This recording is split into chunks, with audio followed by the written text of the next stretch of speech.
Amen. Amen. Tumaze icyumweru mu twitegura Pentecote cyangwa se icyumweru cya Pentecote. On vient de passer une semaine à se préparer pour la Pentecôte. Pentecote ni iki? Qu'est-ce que la Pentecôte? Pentecote ni ibirori byabagaho mu Bayisiraheli kuva igihe baviriye mu butayu, muri Egiputa, mu rugendo bagenda, Imana ivugana nabo irababwira ibyumweru 7 nyuma ya Pasika muzajya mwizihiza Pentecote. Après que les Israélites étaient sortis de l'Égypte dans l'Exode, Dieu les avait parlé en disant que après cette semaine complète, vous allez célébrer la Pentecôte. Ibyumweru 7 n'iminsi 49 hanyuma ku munsi wa 50 bakamara icyumweru bizihiza Pentecote. Et donc cette semaine, ça représente les 49 jours et au 50e, ils passent toute une semaine à célébrer la Pentecôte. Ubundi iminsi 50 ariyo twagereranya n'imyaka 50 imbere y'Imana. Biravuga ngo umuntu nakora imyaka 40 nagira imyaka 49 ajya mu mwaka 50 ari wo mwaka wa jubile cyangwa se yubile, azaba y'umudendezo. Niba yari imbata azaba y'umudendezo. Et donc comme dans la Bible dit 50 jours ou bien 50 années, la Bible dit que Dieu a donné un décret, un édit que si quelqu'un était un esclave ou un serviteur pour 49 ans, à la 50e année, qui est l'année de jubilé, il sera libre. Igihe bari bavuye muri Egiputa bamaze kwizihiza Pasika, bayije muri Egiputa basohoka, Imana irababwira ibyumweru 7 ni kugira ngo mare icyumweru mwizihiza iminsi mikuru ya Pentecote y'ibyishimo, mwibuka Uwiteka ko yabagiriye neza kandi ko ari w'Imana yanyu hagati muri mwe. Et donc, ils se préparaient pour les 49 jours et au 50e jour, ils passaient du temps à célébrer le Dieu qui les a exhortés, les sauvés de l'Égypte, pour le célébrer et savoir qu'il est parmi eux. Hanyuma kandi ku munsi wa Pentecote nyine muri ibyo birori bya bisanzwe bibaho, nibwo Yesu Kristo yari yarabwiye intumwa ze bazamutegereze cyangwa se bazategereze mu cyumba cyo hejuru kugira ngo bahabwe ibyo basezeranijwe.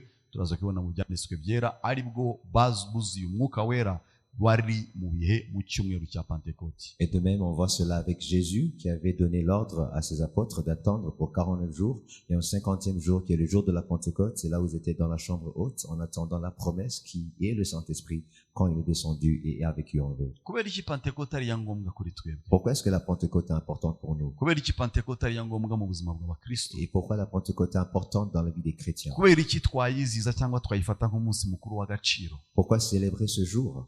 Kuko ni munsi twibutswaho ko aribwo umwuka wera yamanutse mu buzima bw'abantu. Parce que c'est le jour où on se rappelle que c'est le Saint-Esprit, c'est le jour où le Saint-Esprit est venu pour vivre dans les personnes. Isezerano rya kera umwuka wera yazaga ku bantu. Dans l'Ancien Testament, le Saint-Esprit survenait sur les Hanyuma mu personnes. isezerano rishya Yesu Kristo amaze gupfa, amaze kugenda nyuma y'iminsi 50, noneho umwuka wera arekeraho kuza ku bantu, ajya mu bantu, the spirit within. Et dans la Nouvelle Alliance, on voit l'Esprit qui ne venait pas sur les personnes, mais qui venait dans les personnes pour vivre. Kubera iki umwuka wera ari ngombwa mu buzima bwacu? Et pourquoi le Saint-Esprit est-il important dans nos vies? Yesu yamuvuzeho mu buryo butandukanye, avuga azabigisha, azabayobora, azabaganiriza, azabereka icyerekezo. Yesu yamuvuzeho mu buryo bwinshi cyangwa se mu buryo bukomeye. Jésus l'a décrit dans plusieurs manières. Il sera votre enseignant, il sera votre aide, il prophétisera, il vous dira des choses à venir et tout. Niki kituma umukristo akura mu gakiza cyangwa se akomera mu Mana? Et qu'est-ce qui fait qu'un chrétien croisse et grandit et soit mature dans Dieu? Nuko yahisemo gusabana n'umwuka wera cyane. C'est à cause de sa relation intime avec le Saint-Esprit. Je nawe dufite umwuka w'Imana muri twe, ndavuga bakiriye Kristo nk'umwami n'umukiza mu buzima bwabo. En référant à ceux qui ont reçu Jésus-Christ dans leur vie, ils ont le Saint-Esprit. On a le Saint-Esprit en nous. Je nawe niba warakijijwe dufitanye isano n'Imana. Si moi et toi, on est tous sauvés, on a une relation avec Dieu.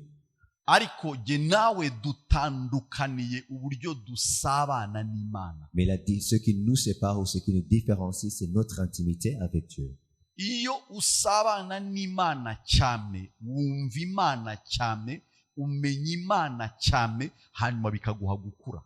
Quand tu as une très grande intimité, une relation intime vraiment réelle avec Dieu, tu grandis, tu connais Dieu, tu l'entends plus Et tu le reconnais aussi dans la Bible. gukizwa byari kubw'amaraso ya Yesu Kristo wadupfiriye hanyuma tubabarirwa ibyaha byacu twitwa abana b'Imana nk'uko birivuga Yohani 1:12. Comme on voit en Jean 1:12, le salut, nous l'acquérissons par le sang de Jésus-Christ qui nous purifie de tous nos péchés et on est appelés des enfants de Dieu. hanyuma gusabana n'Imana tukabishobozwa n'Umwuka Wera utwegereza Data, tugakingura ibyumba by'imitima yacu akagenda twinjiza mu byumba byinshi by'Imana cyangwa se mu bumana bwinshi. Niko gukura kwanjye nawe. Mais bâtir notre relation intime avec le Saint-Esprit, c'est quand on ouvre nos cœurs, toutes les portes et les chambres de nos cœurs, et le Saint-Esprit nous amène dans le cœur de Dieu pour bâtir une relation solide avec Dieu.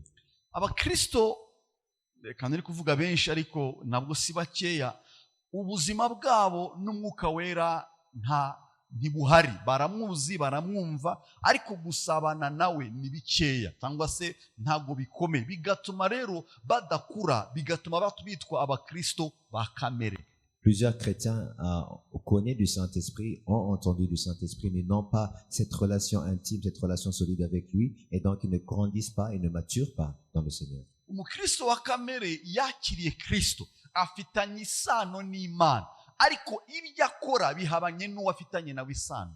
Un chrétien charnel a reçu Jésus-Christ, a Jésus-Christ en lui, il a une relation avec Dieu, mais n'a pas cette intimité, cette relation solide avec Dieu. Mu miryango yacu hari igihe tugira abantu reka nkoreshe ijambo badukoze isoni, bagende bakora ibintu bibi, n'abasinzi, n'abasambanyi, n'abahemu, n'abajura se. Ugasanga muri famiye hari umuntu akoze isoni umuryango kubera ubuzima bwe, kandi baramuzi ko ari mwene wacu cyangwa se baramuzi ko ari mwene wanyu, bigatuma umubonye wese avuga ngo uriya si onkle wa runaka, si tante wa runaka, si mukuru wa runaka, tukumva dufite ipfunwe. Ni ukubera iki? Kuko dukoze isoni.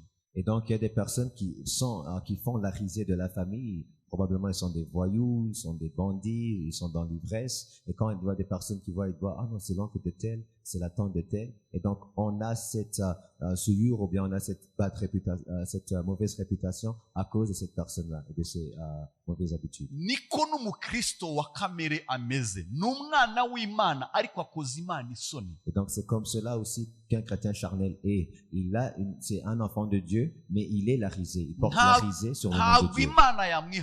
Parce que Dieu ne peut pas renier cette personne-là. Jésus ne peut pas renier le chrétien. Mais il n'est pas fier de ce qu'il vit, ce qu'il fait. Parce qu'il donne la risée à son nom.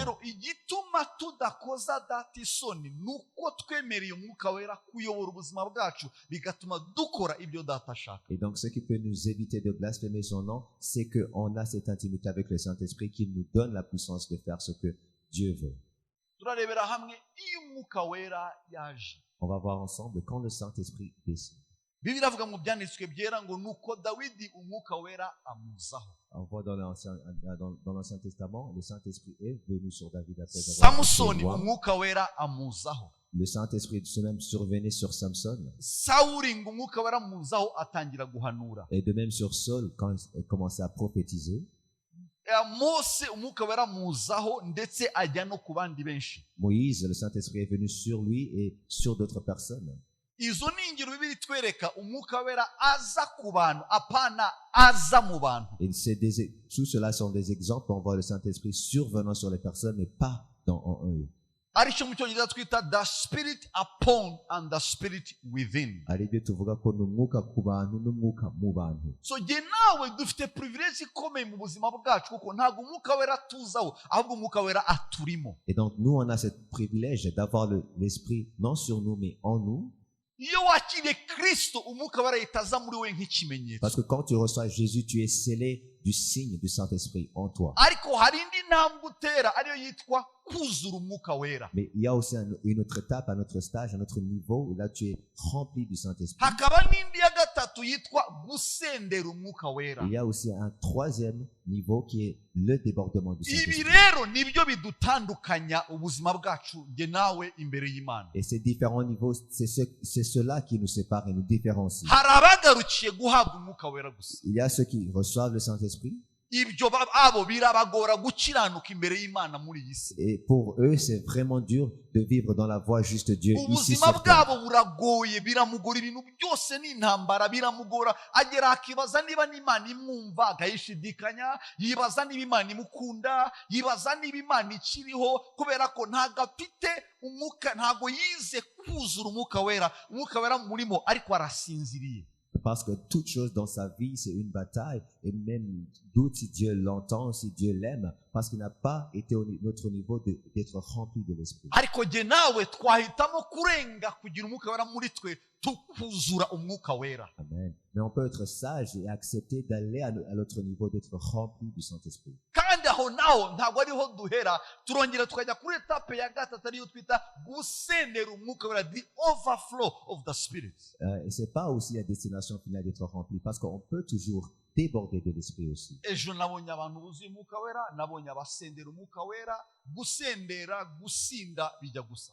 Et donc, hier, j'ai vu des personnes qui étaient remplies du Saint-Esprit, même qui ont débordé, être enivrées de l'Esprit. Ikirahure iyo ushyizemo amazi agacagata uvuga ko ikirahure kirimo amazi, nibyo sibyo? Quand un verre d'eau est rempli d'eau, on dit qu'il est rempli, n'est-ce pas? Hanyuma ariko ushobora no kucyuza, tuvuga ko harimo amazi toujours ariko yagize gute, aruzuye. Pardon, quand tu remplis à moitié le verre, il y a de l'eau, mais tu peux aussi remplir au plein. Ariko nanone hari igihe dusuka akuzura, ntabwo aba agishobora gukwirirwamo, akarenga. Et quand c'est plein et tu remplis de l'eau, ça déborde en fait. Njye nawe rero sinzi urugero rw'umwuka wera muri we, niba ari hasi, niba acagase, niba yuzuye cyangwa niba yararenze. Et je ne sais pas ton niveau avec le Saint-Esprit en toi, s'il est à moitié, s'il est au plein ou bien à déborder. Iyo twuzuye umwuka wera, bimwe mu bintu bitangira kutubaho, dutangira kuvuga izindi ndimi, arizo bita indimi nshya. Une des manifestations qu'on est rempli du Saint-Esprit, c'est qu'on parle en nouvelle langue. Imana igatangira kukomunika natwe, kuvuga natwe, amatwi yacu akumva n'amaso yacu Et akareba. Dieu nous ouvre et on commence à communiquer avec Dieu, avec nos yeux qui voient, avec nos oreilles qui entendent. Iyo utaruzura umwuka wera, Imana yavuga ntiwumve, Imana yakwereka ibintu ntubibone. Et quand tu n'es pas rempli du Saint-Esprit, Dieu peut te parler, mais tu l'entendras pas. Et peut te montrer des choses, mais tu les verras hanyuma pas. ariko nanone ntabwo bigarukira kuzura umwuka wera gusa no kuvuga mu ndimi, noneho habaho the overflow, noneho kuzura aho none Imana ikomunikana, ivugana nawe ibyo itarabwira undi muntu, ikavugana nawe ibirenze ibyo, bimwe n'amatwi yawe bigora kuyumva kuko it's too big, it's too much. Uramubaza ngo kubera iki murambwira ibi bintu ariko kuko birakurenze, birenze imbaraga zawe. Mais parfois, être rempli, comme on l'a dit, c'est pas la destination finale. On peut déborder là où Dieu nous communique des grandes choses, et même tu peux te demander pourquoi Dieu, est-ce que tu me dis ceci? Vuga uti ndashaka gusendera umwuka wera. Dis, je veux être débordé de l'esprit. Vuga uti ndashaka gusendera Dis, umwuka je wera. veux déborder de l'esprit. Vuga uti ndifuza gusendera umwuka wera. Dis, je désire d'être débordé de l'esprit. Yohana igice cya 20 murongo 21 na 22. On lit en Jean 20, 21. Hano Yesu yaramaze gupfa, amaze no kuzuka, ariko bari ahantu batazi uko ibintu bigiye kugenda, bafite ubwoba. Biravuga murongo wa 19 na 20, bari bikingiranye batinya abayuda bene wabo, kuko ubwo bari bishe Yesu, bari bafite ubwoba ko no bashobora kubagira nabi. Les versets précédents 19 et 20 parlent des Juifs qui étaient encerclés, ou bien enfermés dans leur maison parce qu'il y avait peur des Juifs. Hanyuma Bibiliya iravuga ngo Yesu yongera kubabwira ati amahoro abe muri mwe. Jésus leur dit de nouveau, la paix soit avec vous. Wavuze ko ari umurongo wa mbere cyangwa kabiri, ariko umurongo wa 21 na 22. Please nabikosora bitaza kugira aho bijije. Umurongo wa 21, Yesu yongera kubabwira ngo amahoro abe muri mwe, uko data yantumye niko nanjye mbatumye. Comme le Père m'a envoyé, moi aussi je vous envoie. Iri jambo amahoro abe muri mwe rivuze ibintu bikomeye cyane. Cette parole de la paix soit avec vous dit beaucoup de choses. Hano mwisi tuvuga amahoro, ariko actually amahoro tuvuga ntago ari amahoro, ni igisa n'amahoro. Ici dans le monde on parle de la paix, mais c'est pas la paix réelle. Cyangwa se mvuge amahoro isi vuga cyangwa amahoro tuvuga no hanze atandukanye n'amahoro Imana ivuga. Ou bien dire que la paix du monde est vraiment différente de la paix que Dieu donne. Amahoro Imana itanga amahanga arenze ubwenge bwacu kuko azana gutuza, azana kunyurwa, azana kugubwa neza, azana ibyishimo, azana ubuzima. Sinzi amagambo twakoresha yasobanura amahoro y'Imana mu buzima bwacu. La paix de Dieu surpasse toute intelligence parce que c'est une paix qui nous donne le réconfort, le relax, et qui nous donne l'aisance et nous donne d'être à l'aise en fait. Ikibabaje nuko hari igihe dutekereza ko hari ibintu byaduha amahoro. N'ubu iyo twicaye hano bamwe baravuga ngo nk'ubu mbonye akazi nagira amahoro, mbonye umugabo nagira amahoro, mbonye umugore nagira amahoro, mbonye umwana nagira amahoro, nanjye mbonye universite nagira amahoro, nanjye ngize inzu yanjye nabona amahoro, nanjye ngiye mu mahanga nk'abandi nagira amahoro. Dufite verisiyo nyinshi zitandukanye tubwira ko tubigezemo byaduha amahoro, ariko naje kubabwira amahoro mvuga ntago ari ariya, ndavuga amahoro y'Imana abe muri mwebwe. Oh amen. Et parfois on confond la fausse paix de dire des personnes qui disent que si j'aurais un homme ou bien un mari, j'aurais la paix. Si j'ai une université, si j'ai une maison, si j'ai une voiture, si je voyage à l'étranger, j'aurai la paix. Mais c'est pas cette paix. La paix que je veux que vous ayez, c'est la paix de Dieu. Umwuka wera tumanukiye, iyo twujujwe umwuka wera, iyo dusendera umwuka wera, twumva amahoro arenza amagambo, arenza ubwenge. Sinzi rimwe na rimwe bamwe ugira na chair de poule cyangwa se ugira usheshurumeza, rimwe ukabura amagambo kuko it's too much kubera iki biri original, biri heavenly made. Et parfois, quand le Saint-Esprit descend sur nous, on a la paix de Dieu qui nous donne parfois même des frissons, ça nous donne la vie parce que c'est au-delà de nos pensées. Hanyuma aravuga, amaze kuvuga atyo abahumekeraho ati nimwakire umwuka wera. Après ces paroles, il souffla sur eux et leur dit, recevez le Saint-Esprit. Yari avangu yo kuza kumwuka wera. Et ça, c'était l'avant-goût d'avant d'être rempli du Saint-Esprit. Yaraba ni nko kugu ngiye kuvuga ibintu nko guhonja se ni wara hano hirya haramutse hari icyokezo cyotsa inyama, mbabarire ngiye kuvuga izi saha hano hirya haramutse hari icyokezo, mwese mwaba muhara ariko amazuru arahani cyane cyane hari abazikunda nkanjye ukajyaho ntago waziriye, nta nubwo bari buzigwe, ariko amazuru yabiyananira kwihangana kuko hari impumuro, hari ibintu birimo biraguca mu mazuru. Yesu icyo yakoze no kubabwira ngo mwakire umwuka we, ariko yaratarabazaho noneho babone ikirenze kubahumekeraho gusa, ariko yarabateguje. Nicyo nakoresha ijambo avangu.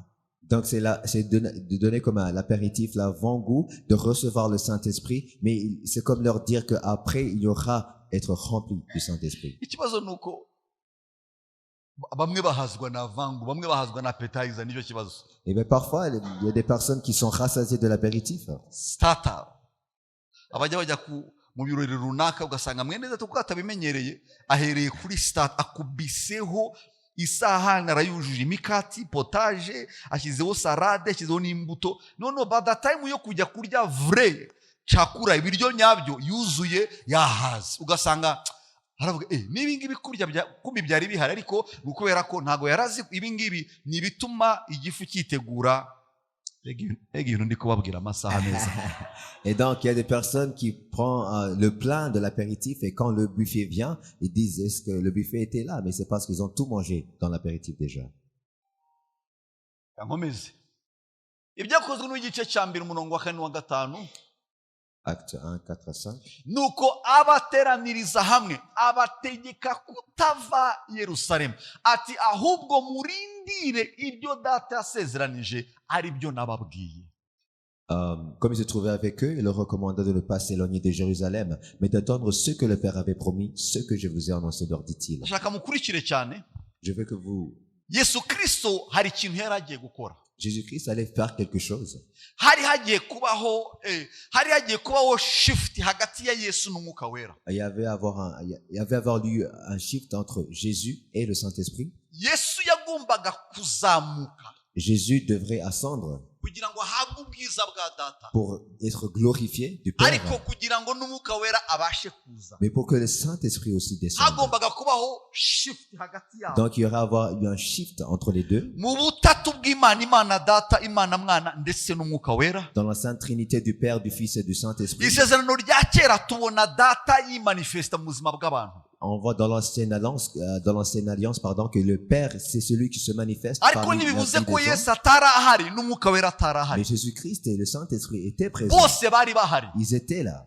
Ariko igihe cyabo cyo gukora cyangwa se the manifestation gukora ko bukwe kutaragaragara, Mais leur œuvre, leur manifestation n'était pas déjà autant. igihe kiragera Yesu aza mu isi Et au temps de Jésus, Jésus est venu sur terre. nk'uko byari byarahanuwe n'abahanuzi. Yesaya yarabivuze, Kristo Dawidi yaramuvuze, n'abandi bagiye bamuvuga. Comme il avait été prophétisé par Esaïe et David ou d'autres prophètes. Hanyuma araza amara imyaka 3 n'igice akora, nubwo yari afite imyaka 33. Et là, son ministère a duré pour 3 ans et demi, même s'il avait Misiyo seulement yari 3 ans. muzanye yari yaje kugira ngo acungure umuntu, kuko umuntu yari ari munsi yari ari under condemnation. Et sa mission était le salut des hommes parce que l'humanité était sous la condamnation de Dieu. Hanyuma arangije misiyo ye, kandi misiyo yagombaga gusoza apfuye, Et sa mission devrait terminer avec sa mort hanyuma akazuka, et sa résurrection. hanyuma abizi ko igihe cye cyo kugenda kigeze, Et en connaissant que son temps d'ascendre était hanyuma nyuma yo là, kuzuka, et après la résurrection, Bibiliya ivuga ko yamaze iminsi 40 yiyereka abigishwa be. il a passé 40 jours, comme la Bible dit, à se montrer, à se Niyo révéler mpamvu à Yesu d'autres amaze personnes. kugenda hashize iminsi 10, hanyuma umunsi wa Pentekote uraba. Et c'est pour cela que quand Jésus est ascendu au ciel, il a passé 10 jours et la Pentecôte est venue.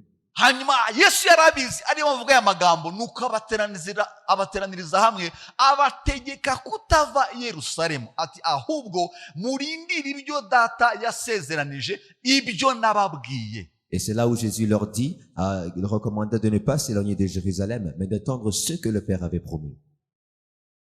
Kuko Yohani yabatirishaga amazi, ariko mwebweho mu minsi mike muzabatirishwa umwuka wera. Car Jean a baptisé d'eau, mais vous, dans peu de jours, vous serez baptisés du Saint-Esprit. Iki kintu muzabatirishwa umwuka wera cyari kigoye kucyumvisha amatwi yabo, Entendre être baptisé du Saint-Esprit était quelque chose de dur à entendre. kuko bumvaga umwuka wera ariko ntago bari bazi ninde, ameze gute, akora gute, bizagenda bite. Ariko Yesu yarabizi hagomba kubaho shifting, ngomba kuzamuka kugira ngo nawe amanuke hano ku isi. Et donc, ils avaient entendu du Saint-Esprit, mais ils ne savaient pas où il est, de comment il œuvre. Mais Jésus savait qu'il avait à ascendre et le Saint-Esprit devait descendre. Niyo mpamvu mu butatu bw'ubumana uyu munsi Yesu Kristo ntago ari ku isi, yicaye iburyo bwa Et data. c'est pour cela que dans la Sainte Trinité, Jésus n'est pas sur terre. Il est Umwuka au wera ciel. ntago ari mu ijuru, ari hano ku Et isi. le Saint-Esprit n'est pas au ciel, mais ici sur terre. Kandi bose ntago bashobora kubera ku isi icyarimwe muri manifestation. Et dans leur manifestation, ils ne peuvent pas être 3 en même temps ici. Baroparatinga barakora, ariko mu mpamvu zo kugaragara uyu munsi ntago wabona Yesu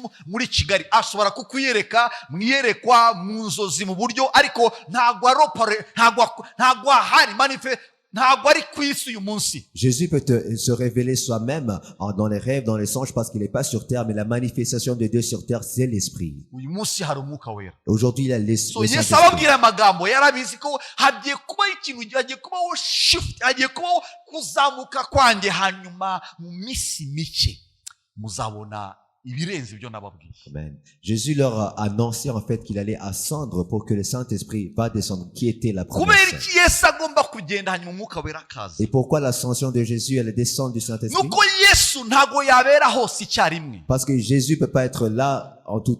Ntabwo yaba i Yerusalemu ngo abe n'i Kigali, abe i New York, abe Suisse, abe Tanzania, ntibishoboka. Parce que Jésus ne peut pas être en Tanzanie, à New York, au Rwanda et au Gabon et tout. So yagombaga kugenda kugira ngo umwuka wera aze, kuko we ashobora kubera hose icyarimwe. Mais Jésus devait ascendre parce que le Saint-Esprit devait descendre parce que lui peut être omniprésent. Kandi akagaragaza Yesu na hariya hose ku Et isi. il va aussi révéler et glorifier Jésus dans Mu toutes les yandi parties de magambo, la terre. umwuka wera niwe ujyana Yesu ku isi yose, agatuma abantu bose bamumenya kandi atari ku isi. En d'autres mots, le Saint-Esprit est celui qui révèle Jésus aux nations du monde, même si Jésus n'est pas ici sur terre. Murongo wa 8 Verset 8. aracyababwira, aracyavugana nabo. Il est en train de leur parler toujours. icyakora muzahabwa imbaraga umwuka wera nabamanukira. Mais vous recevrez une puissance, le Saint-Esprit survenant sur vous. Mu kinyarwanda bavuga imbaraga gusa ariko mu cyongereza bakora ijambo power and ability. En anglais, on utilise la puissance et l'habileté. You shall receive power and ability. Muzahabwa imbaraga n'ubushobozi. What is the difference between power and ability? Ese imbaraga n'ubushobozi bitandukanira? Power, it creates things, it makes things happen. Imbaraga zituma ibintu biba. But the ability to channels things in the right way. Ariko ubushobozi bukorera uko izo mbaraga zikoreshwa. You may have power and lack ability, you may misuse the power. Ushobora kuba ufite imbaraga ariko udafite ubushobozi, ntabwo wamenya uko imbaraga You may have the ability, but without the power, you may be limited. Ushobora kuba ufite n'ubushobozi ariko udafite imbaraga ntacyo wageraho. That's why nawe ntabwo twahawe imbaraga gusa, twahawe imbaraga n'ubushobozi. Et donc moi et toi on a reçu non seulement la puissance mais la puissance et l'habileté. Ndabisobanura neza. Et je vais en expliquer ceci. Ushobora kugira umuriro w'amashanyarazi wawe mu rugo ariko ushobora kurara mu mwijima kubera ko utazi uko bacana itara n'uko babigenza kugira ngo amatara yake. Tu peux avoir l'électricité dans ta maison mais tu peux vivre dans les ténèbres parce que tu connais pas qu'il y a un interrupteur. Electricité ni power, ni imbaraga, mu cyongereza mu Burundi bayita power. L'électricité est la puissance. Ariko ability ni ubushobozi bwo kumenya uko ndi bubigenze kugira ngo mbone urumuri. Mais l'habileté c'est savoir comment je peux utiliser cette puissance pour donner le résultat. Yesu Kristo ntabwo yadusigiye imbaraga cyangwa umwuka wera, ntabwo aduha imbaraga gusa, aduha n'ubushobozi bwo kumenya uko dukora iby'Imana hano ku isi. Donc Jésus-Christ nous donne le Saint-Esprit nous donne non seulement la puissance mais l'habileté d'utiliser cette puissance ici sur terre. Imbaraga gusa ushobora kwicwa n'inzara ufite imbaraga. Et en ayant tout juste la puissance seulement, tu peux mourir de faim en ayant cette puissance. Ushobora kuzura abapfuye ukaburara. Tu peux faire la résurrection des morts, mais tu peux mourir de faim. Ushobora gusengera abantu bose indwara zigakira n'izikomeye, wataha abana we bakabura uburyo bajya kwiga. Tu peux même guérir les malades et prier pour eux, mais tu n'as pas le Minerval pour tes enfants. Ariko ability ubushobozi ni ukumenya uburyo izi imbaraga Imana yampaye ziri bukore ibyo Imana ishaka, ariko ikampa n'ubwenge buri butume nanjye imbeshaho cyangwa se uko nabigenza. Mais avoir l'habileté, c'est la puissance de faire l'œuvre divine sur terre, mais aussi avoir la sagesse de comment utiliser cette puissance pour avoir le résultat désiré. Muzahabwa imbaraga n'ubushobozi umwuka wera nabamanukira, kandi muzaba abagabo bo kumpamya Yerusalemu, Yuda yose ni Samariya kugeza ku mpera y'isi. Mais vous recevrez une puissance, le Saint-Esprit survenant sur vous, et vous serez mes témoins à Jérusalem, dans toute la Judée, dans la Samarie et jusqu'aux extrémités de la terre. Maintenant, en acte 2, on voit la réalisation de la promesse. Niyo mpamvu iyi Pentekote nk'uko Imana ibyo yasezeranyije abigishwa yabikoze, nanjye ndatangaza iyi Pentekote ibyo Imana yagusezeranyije byose bisohore mu buzima bwawe. Et donc, comme il a déclaré à la Pentecôte, je déclare aussi que Dieu, toutes les promesses de Dieu vont se réaliser dans cette Pentecôte dans ta vie. rimwe na rimwe nta kintu dufite dutumbiriye tureba duhanze amaso turi randomly turaza dusa nkaho biranibize Imana abizana, ariko bakubaje ngo ni iki ushaka bamwe muri mwe ntacyo mwavuga. Mais le problème c'est que tu n'as pas ce que tu focalises, tu n'as pas une vision de ce que tu veux. On peut même te demander ici parmi ces personnes qui sont ici, qu'est-ce que tu veux, et tu peux pas même répondre une Ni seule iki chose. ushaka ko iyi Pentekote isohora mu buzima bwawe. Je veux que cette Pentecôte se réalise dans ta vie. Ni iki ushaka ko iyi Pentekote irekura mu buzima Qu'est-ce que bwawe. tu veux que cette Pentecôte relâche dans ta vie? Ni igiki mu mutima wawe ubwira Imana uti Imana, without any hesitation, this is it. Qu'est-ce que tu peux dire dans ton cœur devant Dieu que sans hésitation, c'est ceci que je veux? Bamwe byabasaba kubanza kubitekerezaho, Parfois même tu peux, ou bien pour certaines personnes, vous pouvez ariko abandi demander. murabizi neza bagukuye mu bitotsi wabivuga, aho bagusanga hose you are ready, ever ready, urabizi this is it. Mais d'autres personnes, ils savent, ils sont sûrs et certaines que c'est ceci que je veux. Ndasenga iyi Pentekote isohora ibyawe ku buzima Et bwawe. je prie que cette Pentecôte Ntabwo mwanyumvise, relâche les ndavuze promesses ngo de iyi Dieu dans ta Pentekote vie. isohoze ibyawe ku buzima bwawe. Que cette Pentecôte réalise tout ce que tu désires dans ta vie. Habeho jam, habeho kunyuranamo ibyawe bigushaka kandi bitayoba, habeho bisaka wowe bigukurikirane kuko n'ibyawe n'izina rya Yesu Kristo. Amen. et qu'il n'y a pas aucun embouteillage, que ce qui est à toi te revienne parce que c'est à toi. I am tired of mediocrity. Parce que je suis fatigué de la médiocrité. I am tired of speaking about God without the ability and the power. Ndarushye kuvuga Imana nawe n'imbaraga n'ubushobozi. I am tired of speaking about God without knowing Him. Kuvuga Imana ariko tutayimenya. But this is the moment. Ariko iki ni cyo gihe. This is the time. Iki ni cyo This is gihe. the season Iki ni cyo where you gihe. speak God, you have met. You know Him, He knows you. Kugira ngo uvuge Imana uzi nawe ikuzi. It is by the Holy Spirit Kandi ni kubw'umwuka wera. where you understand Him. Kugira ngo musobanukirwe. Umunsi wa Pentekote usohoye, bose bari hamwe mu mwanya umwe bahuje umutima. Isengesho ryanjye icyama mugahuza umutima. Nuguhuza umutima niki? We all wait from the same source. Twese dutegereje ku isoko imwe, nta utegereje ku mupfumu, kuko ikibazo hari abashaka Imana ibikore ko nitinda yajya ku mupfumu igitarama kugira ngo abikore. Être dans un même esprit, dans un même lieu, avec un même cœur, c'est quoi? C'est patienter à notre Dieu. Et quand tu es pas impatient, que tu vas pas dans les féticheurs, mais qu'on reste tous patients en attendant l'éternel. Wenda bamwe ntimubizi, ariko hari abagerageza barebe igikora, arasenga yanakwiriza, ariko ajya no ku mupfumu kugira ngo nawe amubwire uko byagenda. Vous pouvez pas savoir, mais il y a des personnes qui prient, et qui attendent et qui impatientent, ils vont vers les féticheurs pour dire, probablement ça va marcher ailleurs. Rimwe na rimwe mu masengesho minsi 40 ndi gusenga, hanyuma nsengera umukobwa umwe nari nzi ko igihe cye kigeze cyo kurongorwa, ariko buri gihe birapfa, kambwira ngo fiancé ejo bundi ngo yagiye. Numva nta nubwo dusenga, nta nubwo asengerana, ariko numvishe tu nyine kumusengera ko aba mu rusengero rumwe, twarakoranye umurimo w'Imana igihe gitoya, so ntangira kumusengera imbere y'Imana. Et donc, quand j'étais dans les 40 jours de jeûne et prière à huis clos, j'ai prié pour une fille qui devrait, je pense, ou bien je pensais à être mariée. Et donc, elle n'est pas dans cette église, mais on a œuvré ensemble. Et j'ai senti de prier pour elle. Mais Dieu m'a dit, ne me parle plus d'elle. Et j'ai demandé à Dieu pourquoi. Et la fille dans cette église qui coordonne, qui est la coordinatrice d'une grande équipe. Et Dieu m'a dit la raison pour laquelle elle ne peut pas être mariée, elle croit en moi et elle croit en les choses et bien les fétiches de sa mère. Et donc quand je voulais demander beaucoup, Dieu m'a dit non, ça c'est suffisant.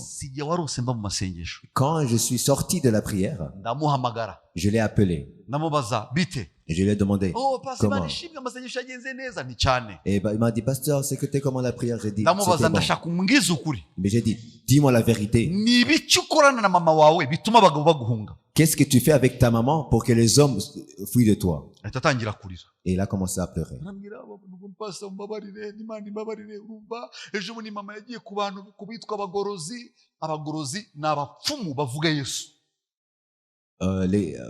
Bagorosi, c'est un nom, mais c'est un culte, bien un secte des féticheurs qui parlent de Jésus. Donc c'est des moyens d'attirer les personnes, mais ils ne croient pas en Jésus. Est-ce que dans la Bible, est-ce que vous avez lu des vertus ou bien des herbes qui peuvent vous guérir? Est-ce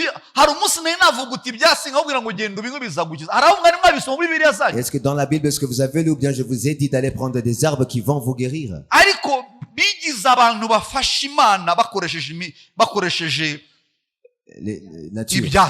Donc c'est comme c'est des gens qui œuvrent avec Dieu, bien qui semblent être œuvrés avec Dieu, mais en utilisant les herbes ou la nature.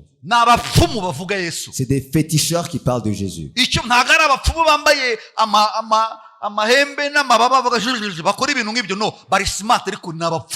C'est des féticheurs qui sont bien habillés et tout, mais c'est des féticheurs. Très dangereux. Very dangerous.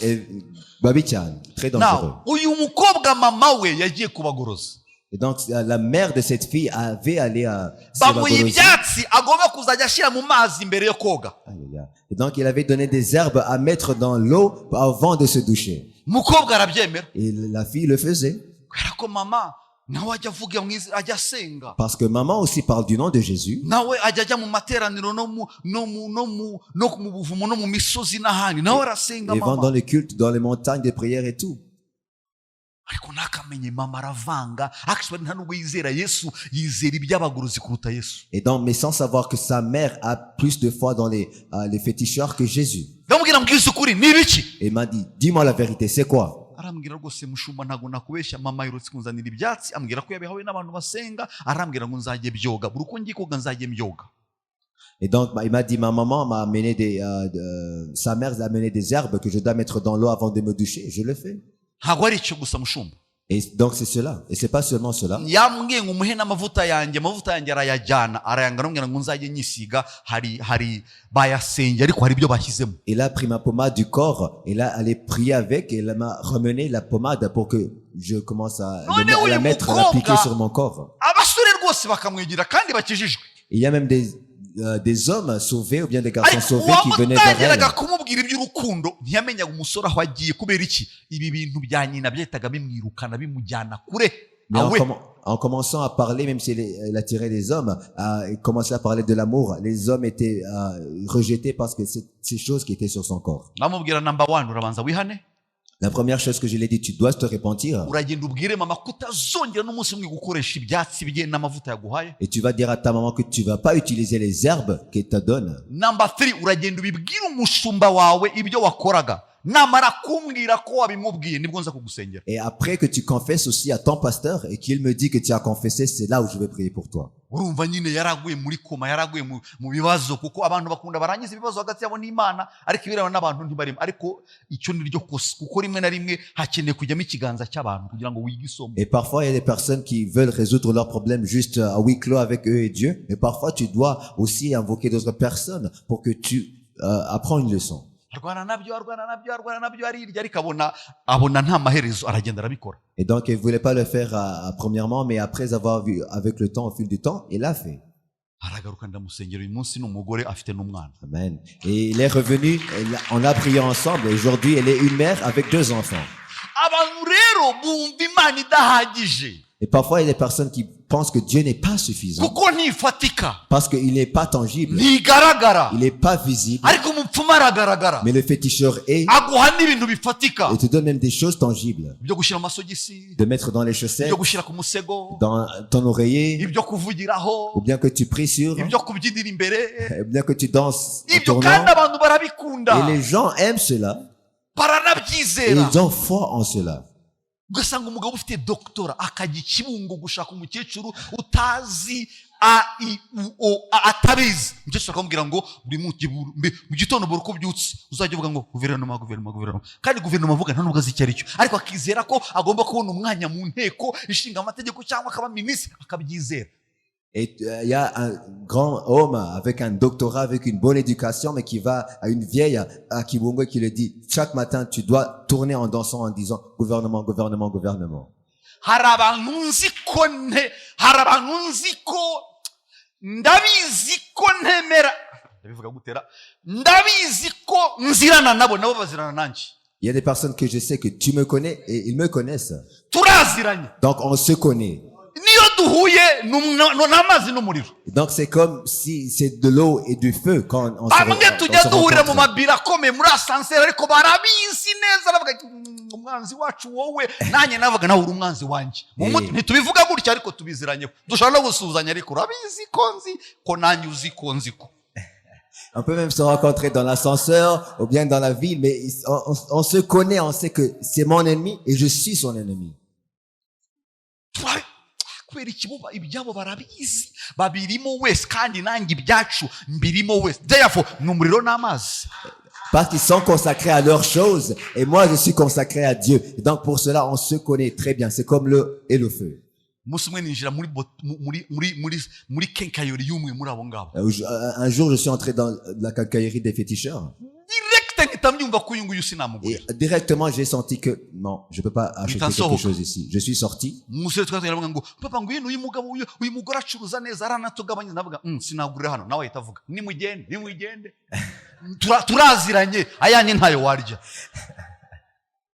Mon ami m'a dit, mais non, elle vend ces choses de bon prix, donc on devrait acheter. Mais il a dit, non, il va, mais on sait qu'on est des ariko ennemis. mureke tuganire kambabaza ikibazo ni iki gituma iyo watangiye gusenga cyane no gushaka imana cyane no kwiyegurira imana cyane no kwiha imana cyane kubera iki hari abantu bakwanga? Parce que pourquoi, quand tu commences à te consacrer, à chercher Dieu, à prier, il y a des personnes qui te haïssent. ntabwo ari icyo gusa, kubera iki wasenze cyane ugashaka imana cyane ukiyegurira imana cyane ibibazo nabyo biba byinshi cyane. Why? Et pourquoi est-ce que quand tu te consacres, tu pries plus, tu recherches de plus, il y a beaucoup de problèmes dans ta ariko vie. ntukeneye guhumuka amaso. Est-ce que tu vois pas que tu as besoin qu'un voile soit dévoilé de tes yeux? impamvu kera byagukundiraga Avant, c'était possible pour toi. ukiba ntibagufate, Tu volais, tu n'étais pas attrapé. ugabeshya ntibagufate, Tu montais, mais tu n'étais pas ugakora ibyo ushaka byose attrapé. kandi ukumvura Et umunyabwenge, tu pensais que tu étais sage dans tout cela. nuko wari uri mu bwami bwabo, Parce que tu étais consacré ou bien tu étais parmi le royaume des nta ténèbres. kibazo wari ubateye. Tu causais pas aucun problème à ubu eux. rero wakoze ikosa Mais ritagatifu, aujourd'hui, tu as fait une faute wagiye mu divine. bindi byera, Tu es consacré à la sainteté. wagiye mu byera, bivuge neza, wagiye mu byera Tu es dans la iby'Imana. sainteté de Dieu. buri uko ubikandagiramo Quand tu commences à te consacrer, ukabyinjiramo à prier plus, utangira guteza ibibazo hariya. tu causes des problèmes mu yandi magambo derrière. kazongere kagaruke, kazongere C'est kagaruke. comme dire, s'il revient, bamwe muri mwe muramutse muguye wahita upfa. il y a des personnes ici, si vous étiez déchus de la vie de sainteté, vous mourrez. uramutse wibeshe gusa ukavuga ibi bya Yesu ndabona bitagikora kame muremba jewe rwose ndabona Imana nyirambiwe, bamwe muri mwe serikeye direct wahita Il y a uyijyamo. des personnes ici qui, si ils allaient à dire, ah non, je veux pas de Jésus, je veux plus de lui, le cercueil est tout là, tout près. abana bagiye kwiga muri internet ahantu, Il y a des enfants qui ont allé étudier à l'internat hanyuma mugenzi wabo mwagira ikibazo, et un des amis a eu un problème. bahura n'undi mwana w'ibandi wakuriye mu nzu y'umupfumu, iwabo bapfumura baroga byose, n'umwana wari ubabivukiyemo. Et ils avaient un ami, bien un écolier qui était leurs amis, mais qui était éduqué dans le fétichisme et dans la sorcellerie. Urabwira iki kibazo mufite ni iki? Il a dit, quel est le problème que vous avez? muze mbe tujyane. Non, venez avec moi, je vais vous montrer. Agiye kubereka igisubizo, Donc il leur montrer la solution. binjira mu nzu y'umupfumu, Ils ont entré dans la maison d'un féticheur. baravuga ngo hazajya hinjira umwe umwe, Et donc il disait, entrez un par un. bakajya binjira bagasohoka. Un entrait, l'autre sortait. mu babaherekeje harimo umwana w'umurokore, Mais parmi ces enfants, il y avait un enfant d'un pasteur. mu biruhuko ajya gusenga nk'uko mwicaye, Et donc, non, d'un chrétien, il prie comme vous priez ici. ariko ni injiji ntago abizi, abirimo ariko ntago aramenya imbaraga zabyo. Donc il est chrétien, mais il ne connaît pas la puissance qui est dans cela. turuye irinjira yinjiramo, Et à son tour, il est entré. akinjira umupfumu akimukubita amaso, En entrant, le féticheur, en le voyant, soka uza nukora iki ariko nkamuri soka we singushaka hano, amubwira n'abaramu sohora vuba vuba. il a dit, sors, je veux pas de toi ici. hanyuma hamagara undi wabazanye, Et il a parlé à celui qui les a amenés. kiriya cyana wakizanya no gukora iki? Pourquoi est-ce que tu as amené cet enfant? kiriya ni icy'umucyo ntabwo ari kene wacu. Cet enfant de lumière n'est pas de notre. ibyana nka biriya ntukajya ubizana, biriya ni N'amène pas ces enfants ici. bariya n'abanzi bacu. Parce que ce sont les ennemis. uyu mwana kuba ari inosa ariko ntabwo azi ko afite umucyo w'Imana mu buzima bwe. Cet enfant est innocent, mais il ne sait pas qu'il y a la lumière de Dieu sur lui. yinjiye rero umupfumu we ku isi y'umwuka yizi ahita abona umucyo, aravuga uyu nguyu we uyu simushaka. Et en entrant, comme le féticheur est spirituel, il sait les choses de Dieu, il a vu la lumière sur l'enfant. mu kanya mbere yuko ninjira mu materaniro, Avant d'entrer dans ce culte, twari dufite kesi ya deliverance hano muri office, on était en train de faire le ministère de la délivrance. à une n'umwana wa personne. dayimoni bashakaga kugirira nabi. Il y avait une personne, un enfant que les démons voulaient byabaye mu faire du materaniro mal. ya mbere, nta n'uwamukoze pentecote yabisajije La biratomoka, Pentecôte a été la Pentecôte, il a manifesté des démons. araterura bamujyana muri office, On l'a amené dans notre office, dans ahangana notre nawe bureau. bahangana nawe ariko ashaka kuresista. Et le démon résistait. nikuza barongera baterega yakomeye ibyo wa mwana yavuze ngo ntagenda gusa ishaka kuvuga birebire. Quand je suis arrivé, le démon voulait dire non, c'est vraiment, il résiste, il ne veut pas parler.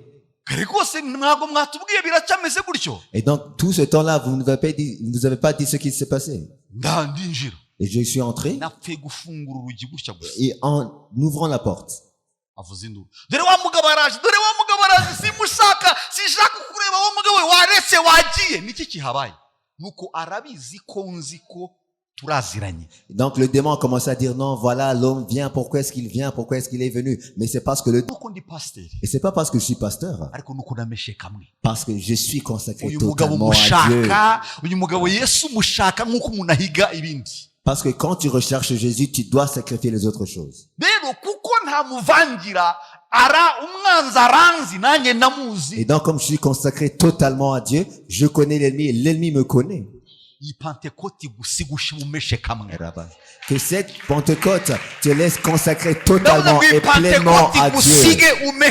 Que cette Pentecôte te donne le désir de se consacrer totalement et pleinement à Jésus. Oh, je viens du bureau et l'enfant est en train de louer Dieu avec des pleurs et de cris de joie remplis du Saint-Esprit. Pourquoi cela?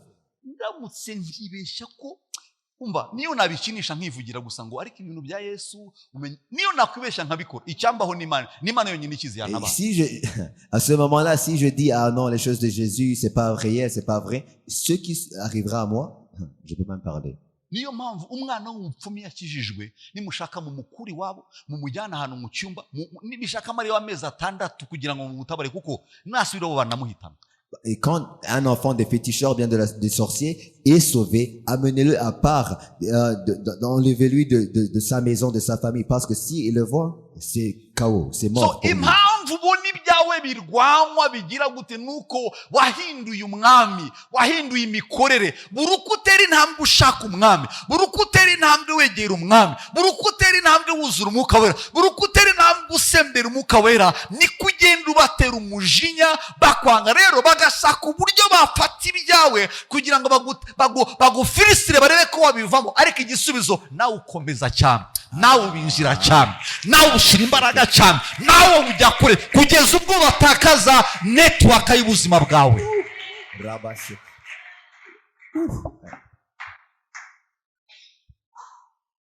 Donc quand tu te consacres plus à Dieu, il y a des ennemis de la famille donc parce que tu as changé de Seigneur, tu te consacres plus et donc comme ils peuvent rien te faire, ils prennent tes choses, donc tu dois te battre, mais de plus que tu continues à se consacrer. Nukumuriro batungura uvuye mu ijuru umeze nk'umuyaga uhuha cyane ukuye n'inzu bari bicayemo. This was the shift, the spirit was descending on earth.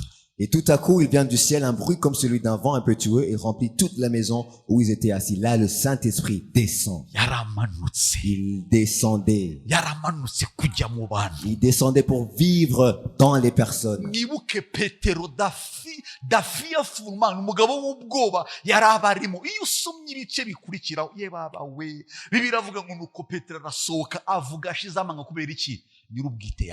Amen. Pierre était peureux avant ce chapitre-là, mais quand il est rempli du Saint-Esprit en lisant les autres chapitres suivants, tu vois qu'il a plus la peur en lui. A terrible days in the life, Et donc les 10 jours qu'ils ont passé à attendre la Pentecôte, c'était les 10 terribles jours dans leur vie. Parce que Jésus n'était plus là, mais le Saint-Esprit n'était pas encore descendu. Ces 10 jours, c'était les 10 jours pires. C'est quand Jésus était mort. À ce moment-là, il y avait des ténèbres. Il y avait de grands ténèbres. Parce que la lumière du monde était comme s'il était écarté. Les 3 jours que Jésus était enseveli, c'était les 3 jours pires que ce monde a expérimenté. Et je vais vous dire quelque chose de très grand. Quand l'église sera enlevée, parce qu'il est la lumière du monde ici, quand l'église de Jésus sera enlevée, et ma foi, mon désir, ma prière, c'est qu'il n'y aura aucune personne qui restera. Mais ceux qui restera, ceux qu'on prêche en évangélise, Jésus disent non. À ceux qu'on prêche, Jésus disent non. Il n'y a pas d'importance en cela. Ils vont vivre dans des terribles moments que le monde n'a pas expérimenté. ni bamwe mu bujiji bwabo no mu byo batazi babeshejweho kuko hari abantu batakira Imana ku manywa na nijoro ikavubira imvura babi n'abeza. Mais les païens ici pensent qu'ils survivent de leur effort, mais c'est parce que il y a des gens qui prient à Dieu et Dieu qui donne la pluie aux bons, aux justes et aux mauvais. Haboneka indimi zigabanje zisa n'umuriro, ururimi rujya ku muntu wese wo muri bo. Niyo mpamvu Umwuka Wera ntago ajya kuri uyu hanyuma ngo abandi batire. Ni shake buri wese amufite ku giti cye full kandi apana igice. Des langues semblables à des langues de feu leur apparurent séparées les unes des autres et se posèrent sur chacun d'eux. Biravuga ngo bose. Et la Bible dit, et ils, Vuguti bose. dit tous, Vuguti bose. dit tous, Vuguti nanjye ndimo. et dit moi aussi, Vuguti bose. dit tous, Nanjye ndimo. et moi aussi, Nduzura Umwuka Wera. je serai rempli du Saint-Esprit. Biravuga ngo bose buzuzwa Umwuka Wera batangira kuvuga izindi ndimi nk'uko Umwuka yabahaye kuzivuga. Et ils furent tous remplis du Saint-Esprit et se mirent à parler en d'autres langues selon que l'Esprit leur donnait de s'exprimer. Ndasenga Pentekote wuzure hano mu rusengero, wuzure mu nzira ugenda, wuzure mu rugo, wuzure ku meza uri kurya, wuzure mu bwiherero. Ndasenga Pentekote igusige wuzujwe Umwuka Wera mu Je buzima prie que dans bwawe. cette Pentecôte, tu sois rempli de l'Esprit, que ce soit dans ta chambre, dans ta douche, quand tu manges, dans la cuisine, quand tu es ici, quand tu pars à la maison, mais que tu sois rempli de l'Esprit. Kubera ko kuzuzwa Umwuka Wera Parce que être rempli du Saint-Esprit, nuguhuzwa naso mu busabane bwuzuye. c'est être uni avec le Père dans une intimité parfaite. Umwana uba mu rugo atandukanye n'umwana wagiye muri internet ariko muri urwo rugo. L'enfant qui est dans l'internet est différent de l'enfant qui est à son domicile. Wagiye muri internet azamenya ibyo mu rugo nagaruka cyangwa se amakuru bamuha, ariko hari ibyo atazi. Ntazaba basuye, ntazi ibyo batetse, ntazi ibyo baheruka kurya, ntazi fete baheruka kujyamo. L'enfant de l'internat peut savoir certaines nouvelles de leur maison avec les appels, la visite ou bien quand il revient à la maison, mais il peut pas tout savoir. Ariko umwana uba mu rugo azi details zo mu rugo. Mais l'enfant qui vit à la maison, à son domicile, connaît tous les Umwuka détails. Wera bikwegereza data.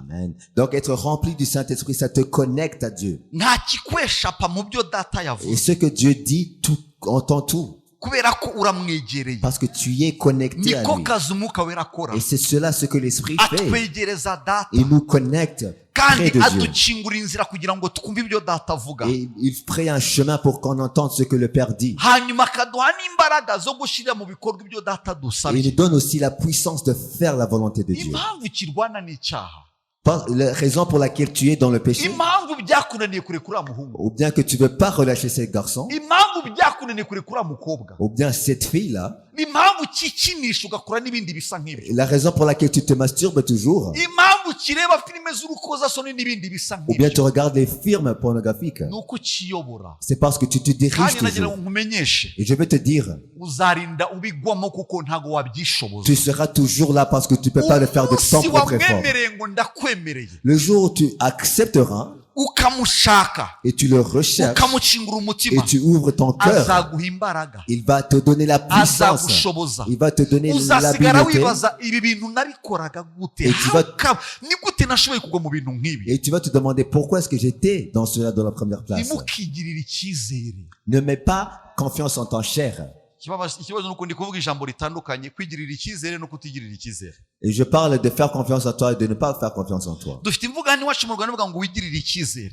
On a un proverbe rwandais qui dit aie confiance en toi. Ifite side imwe nziza Il y a un bon côté sur cela, yo kwemera ko hari ibyo nshoboye, de dire que je suis capable, ariko hari urundi ruhande rukwemeza ko ubishobora mu mbaraga zawe. mais il y a un autre côté qui est pas bon, qui te dit que tu peux le faire de tes Urwo propres ruhande efforts. ronda rutinya Et c'est pas un bon côté. rukubeshya ko ushoboye. Parce que c'est de dire que tu as toute la puissance. Ariko abamenye Kristo bazi yuko bashobozwa byose na Kristo baha imbaraga. Amen. Mais ceux qui sont sauvés savent que ils prient tout par celui qui nous fortifie. Nicyo kidutera kumuzanira ituro ry'ishimwe, nuko tuzi ibikomeye yakoze mu buzima bwacu. Amen. Et c'est pour cela qu'on leur donne une offrande d'action de grâce, parce qu'on sait les choses qu'il a fait dans nos vies. Uyu muryango iminsi ishize abana babiri bakubiswe icyarimwe indwara zitandukanye, umuhungu avunika akaguru, umukobwa arwara indwara idasobanutse, bitangira kuba ikibazo. Ndabona neza ko uyu muryango ugiye kuba filisire, kuko umwanzi arashaka kugira ngo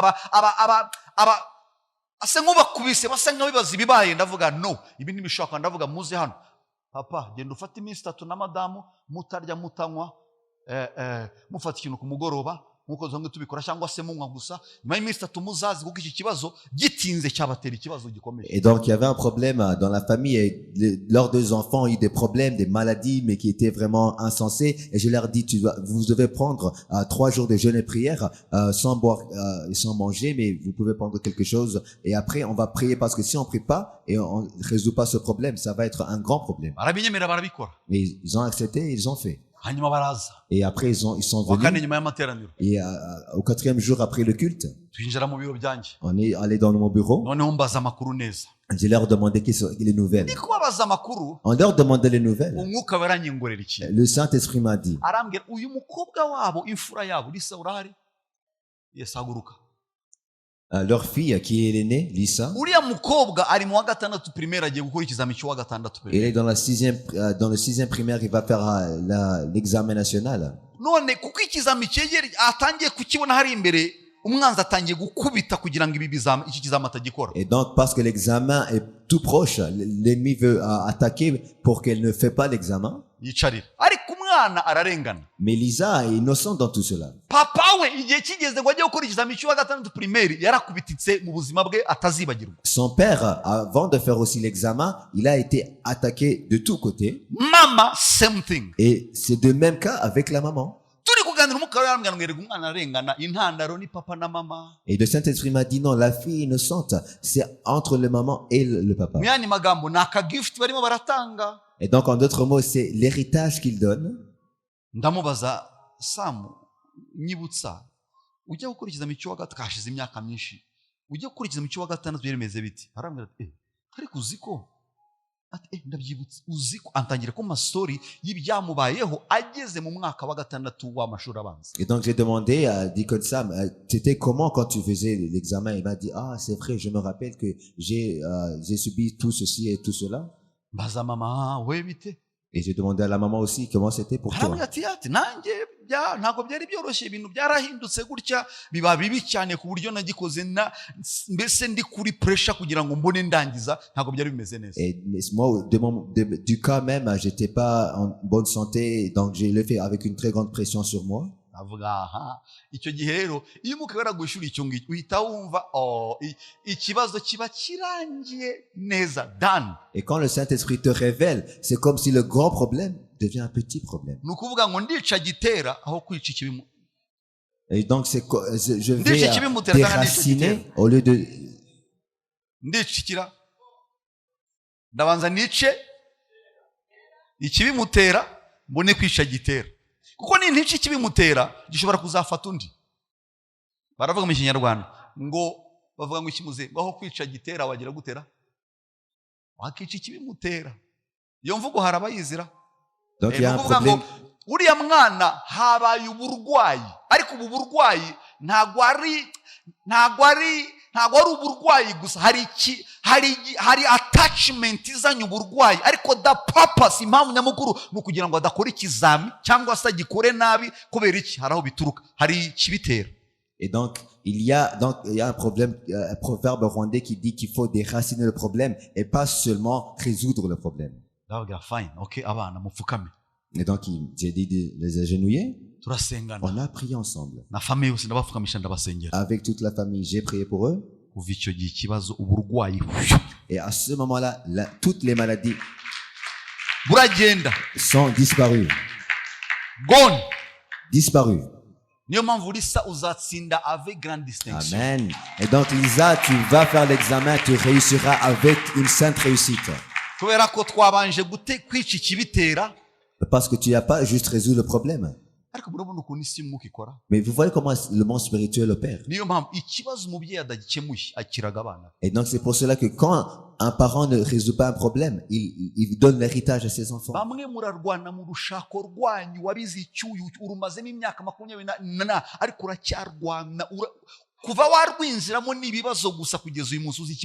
ntabwo ubizi yuko nyoko nawe nuko yarabayeho cyangwa se utarakemura kiriya kibazo ntabwo urugo ruzagukundira. Et donc il y a des gens ici qui ont des problèmes conjugaux pour des années et des années, c'est des problèmes toujours, mais ce que tu ignores, ce que tu ne veux pas réaliser, c'est que ta maman aussi a vécu dans cela ou ton père. Ariko warize.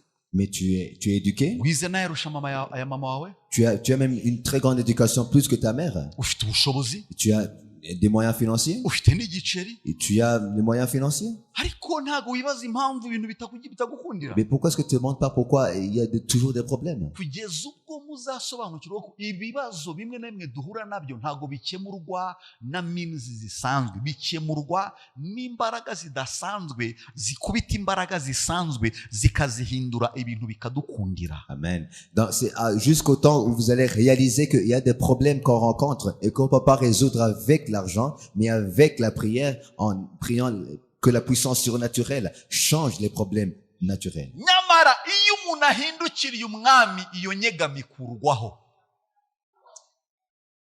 Nuko rero umwami niwe mwuka. Mais lorsque le cœur se convertit au Seigneur, le voile est ôté. Or le Seigneur, c'est l'Esprit. Kimbabaje nuko bamwe mugifite amafoto ya Yesu mu byumba byanyu. Il y a des gens ici qui ont toujours des photos de Jésus dans leur chambre. Kandi murayubaha cyane. Et vous les révérez. Hagize n'uyikoraho watera intambara. Et même si on pouvait toucher à ces posters-là, Niyo tu huye peux dire n'ibibazo non. irashusho urayireba.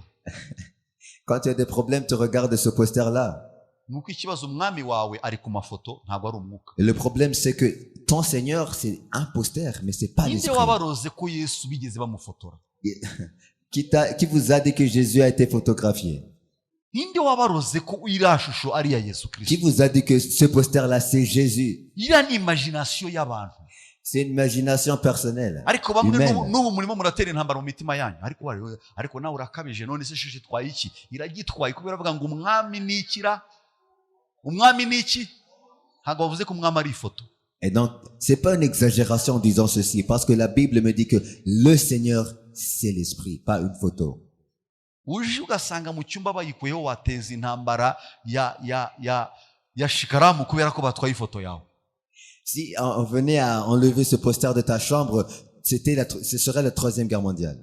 Reka mbivuge mpagaze ku maguru yanjye, iriya shusho nta kizakumarira. Et je vais vous dire ceci à mes 2 pieds, ce poster-là ne te donnera rien. Yesu ntabwo ashaka kuba ku bibambasi by'inzu yawe, arashaka kuba mu mutima wawe.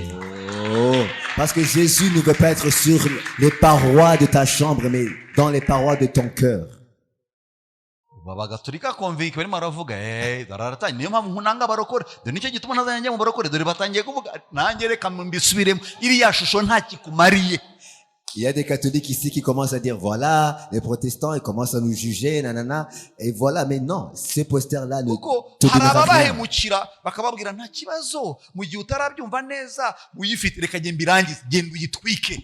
Et parce qu'il y a des pasteurs qui vous disent, non, il n'y a pas de problème, si tu n'as pas bien compris, tu peux le garder, mais je vais te dire quelque chose aujourd'hui. Sakirego, iyo ni sakirego, gutwika ishusho Yesu, waba ukoze icyaha, yizane nyigutwikire. Icyo cyaha kizane nkigufashe. Il y a des personnes qui disent que brûler le poster de Jésus, c'est un péché. Non, si tu as un problème avec cela, amène-le, je vais le brûler pour toi. Parce que la Bible vient de dire que le Seigneur, c'est l'Esprit.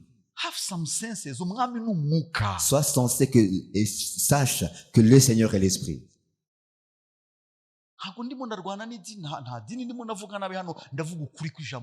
Et moi, je parle pas de la religion, je parle de la parole de Dieu.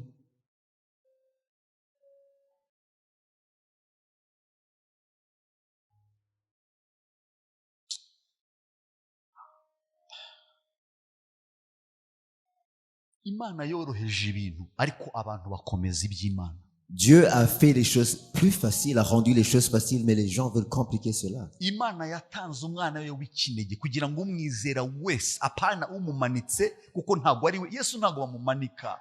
Yesu ntabwo ari ku ishusho, Yesu ntabwo ari kiri ku musaraba, kuko abandi bafite imisaraba, hariho Yesu akashyize akaguru ku kandi ashonje cyane, ameze gutya, afashe posteri imeze gutya. Uriya ntabwo ari Yesu, iriya ni ikintu kibaje, uriya ntabwo ari we uzakizana ikigufashe kugitwika. Il y a des gens qui pensent que dans la parole de Dieu dit que Dieu a donné son Fils unique pour quiconque qui croit en lui, mais pas qu'il le mette sur des posters ou bien sur des croix avec les genoux croisés. Non, ça c'est pas Jésus. That's a blasphemy. Bamwe mutuka Imana kuko muracyasubiza Yesu ku musaraba kandi yawuvuyeho ahubwo yatanze ubutsinzi. Parfois même vous blasphémez Jésus parce que vous le mettez toujours sur la croix, mais il est mort, il a ressuscité, il nous a donné la victoire. mwarishyuriwe ariko ntimuremera ko mwishyuriwe. Le prix est déjà payé, mais vous voulez pas accepter cela. oya ideni ryanjye ni iryanjye nzaripfane ariko ntabwo nshaka urinyishyurira. Ma dette est ma dette, je veux pas quelqu'un qui paie ma dette. biravuga ngo nuko rero umwami niwe mwuka. La Bible dit que le Seigneur, or le Seigneur, c'est l'Esprit. yesu sinkeneye kumubona n'amaso yanjye J'ai pas besoin de voir Jésus avec mes propres yeux, kandi ari mu mutima wanjye. parce qu'il est dans mon cœur. ngendana nawe Je vais avec lui. aricaye Il est en moi. kandi ni umwami Et il est le Seigneur. kandi ni umwuka. Et il est l'Esprit. kubera icyo ari umwuka Pourquoi il est l'Esprit? nuko nanjye ndi umwuka. Parce que je suis un esprit aussi. narabasobanuriye iyi nambaraje itwara umwuka wanjye. Je veux dire que nos corps sont des emballages dans lesquels nos esprits vivent. iyi nambaraje itwara umwuka wanjye. C'est des emballages dans lesquels nos esprits vivent. ariko uyu ntabwo ari jyewe. Donc, c'est pas moi, le corps, l'emballage, c'est pas uyu moi. nguyu bazamujyana rusororo kera cyane apana vuba. kera cyane bazamujyana rusororo. Parce que l'emballage va être enseveli à un temps. ariko jyewe nzaba nitabye umuremyi Mais wanjye. moi, mon esprit, moi l'esprit, je vais à mon kubera Créateur. iki kuko ndi umwuka. Parce que je suis esprit, je vais niyo au mpamvu Créateur. nsabana nawe mu Et mwuka. c'est pour cela que j'ai une relation intime dans l'esprit. ariko uzi umuntu mvugana nawe mpumirije. Est-ce que tu vois, je peux parler avec une personne en liant les yeux. uzi umuntu nsabana nawe ntamubona ariko nkamubona kandi akavuga nkumva nanjye nkavuga kumva. alararara. J'ai cette relation intime avec mon Seigneur en ayant les yeux fermés, mais il parle et je parle et on communique. ariko uzi umuntu ugukunda ukabyumva ko urukundo rwe rurimo manga ndelamashi ukabyumva neza ko ndi umukundwa w'Imana. sibyo nigirisha ntabwo ari morale, it is true. Mais tu sais ressentir son amour est réel. C'est pas une feinte. Tu sais qu'il t'aime et que tu l'aimes. ninde umwana yamusabe ifi akamuha inzoka nkawe? ese ko muri babi mukaba muzi guha abana banyu ibyiza, data wo mu ijuru ntazarushaho guha umwuka abamusaba. Donc si vous êtes mauvais ou bien si vous savez donner de bonnes choses à vos enfants, est-ce que votre Père au ciel qui est juste ne donnera pas le Saint-Esprit à ceux qui le demandent? kandi aho umwuka w'Imana ari niho haba umudendezo. Et là où est l'esprit du Seigneur, là est la liberté. uyu mutima ubohotse tubigisha muri iri torero niwo mutima wa Kristo, nicyo cyamuzanye n'umudendezo. Le cœur délivré qu'on parle, c'est l'ambition de Jésus en fait. C'est nous donner la délivrance, la liberté. Pastor Eva aracyafite mama we. Pasteur Eva a toujours sa maman. arakuze kameme. Elle est âgée. 70 ahari. Yes. Dans les soixantaines. igihe kimwe yari arwaye ari asigaje iminsi mike ngo apfe. À un temps, elle était vraiment gravement malade et c'était juste un bout de temps pour qu'elle soit morte. nari ndi mu masengesho y'iminsi 50 muri Benin. Et j'étais dans 50 jours de prière à huis clos au Bénin. mama arambwira tusengere mama wa Eva ntago ameze nabi. Et maman m'a dit, prie pour la maman de Pasteur Eva, elle ntago ameze neza. elle ne se porte pas bien. hanyuma ndi kumusengera umwuka arambwira nimutagira icyo mukora aragenda. Et le Saint-Esprit m'a dit, si vous faites pas quelque chose, elle va yarageze mourir. ku rwego aho barimo baramuhesha ikiko amata yafata ibiyiko bitatu bagashima ko bigiyemo. Et donc c'était à un stade où même prendre 3 cuillères de lait, c'était un miracle. ngira mama genda ujye kwa Eva. Et kwa mama we umanuka ujyeyo. j'ai dit à maman, va vers elle, vers son domicile. genda umusinyuze asinyure ko yitandukanyije n'umwuka w'urupfu nibi. Et j'ai dit à maman, va pour qu'elle signe, qu'elle se détache de tout lien avec l'esprit de la mort. hanyuma umusengere umusiga amavuta. Et prie pour elle avec l'onction de l'huile. mama arabikora. Et maman l'a fait. amanukana na Eva. Et il est allé avec Pasteur Eva. baragenda bamuhesha umudendezo. Et il a reçu la liberté. n'uyu munsi aracyariho. Et aujourd'hui, elle est toujours vivante. nabwiye Eva navuga mama wawe ntazataha adateye uriya buzukuru be. J'ai dit à Pasteur Eva que ta maman ne mourra pas sans avoir vu ses petits-enfants. niwe mwana wenyine yabyaye. Parce qu'elle est la seule enfant qu'elle a. ntabwo azapfa adateruye abuzukuru be. Il ne mourra pas sans avoir vu ses petits-enfants. Icyo gihe Iva yarakiri umukobwa. Et à ce moment-là, Pasteur Eva était toujours une fille. Mama wa Iva yateruye abuzukuru be babiri. Et la maman de Pasteur Eva maintenant a vu Azaterura ses deux n'abandi. petits-enfants. Et même beaucoup Azaterura plus. n'abandi. Même beaucoup plus. Uyu mudendezo birashoboka. Cette liberté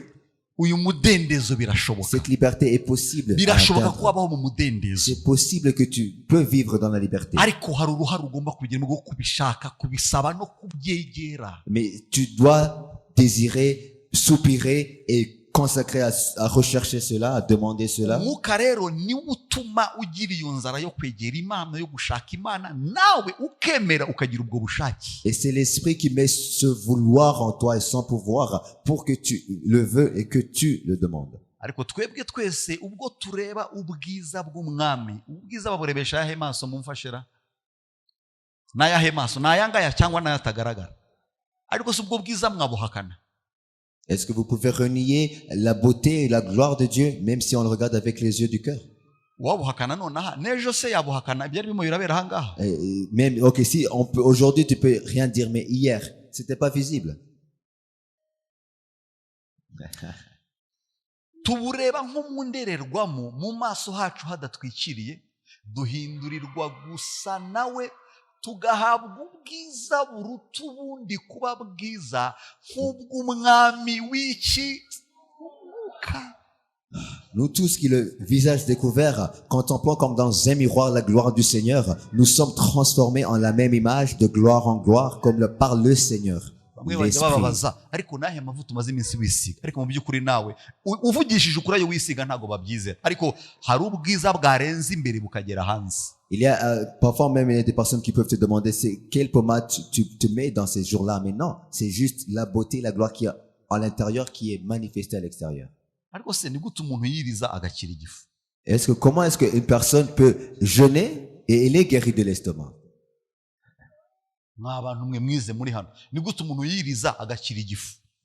Expliquez-moi, docteurs qui sont ici, comment est-ce qu'une personne peut jeûner et guérir de l'estomac? Qui a guéri du mot de l'estomac dans le jeûne et la prière? Je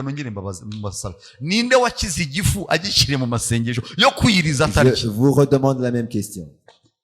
This is just crazy. Scientifically proven, speaking, medically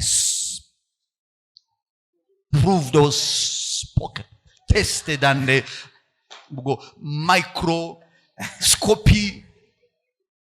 microscopically speaking. Donc, microscopiquement, scientifiquement, médicalement parlant, quand il y a le mot d'estomac, tu dois manger en fait. Et à un temps précis. Tu manges dans de petits morceaux, mais tu dois manger.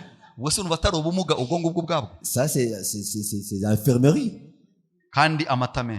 Et avec beaucoup de lait. kandi uzajya umenya ko hari sezo zibaho ukumva kirimo kirazamura amagaze menshi cyane ku buryo agakombe k'amata niko kakuramira. Et il y a des temps où tu sens du gaz dans l'estomac et c'est juste le lait qui va te sauver. Ubwo umuntu muzamubwira kwiriza bigakunda. Est-ce que tu vas parler du jeûne et de prière à cette personne-là? Avuga s'il vous plaît pasteur. Il vous dira mon bon le pasteur. Nagira ngo mbibutse ko gihe ndwara igifu. Je vais vous dire que je souffre du mot d'estomac. Muganga yarambwiye ko ngomba kujya ngira utuntu mfata. Et mon docteur me dit que je dois manger. Kenshi gashoboka. Et beaucoup de fois aussi.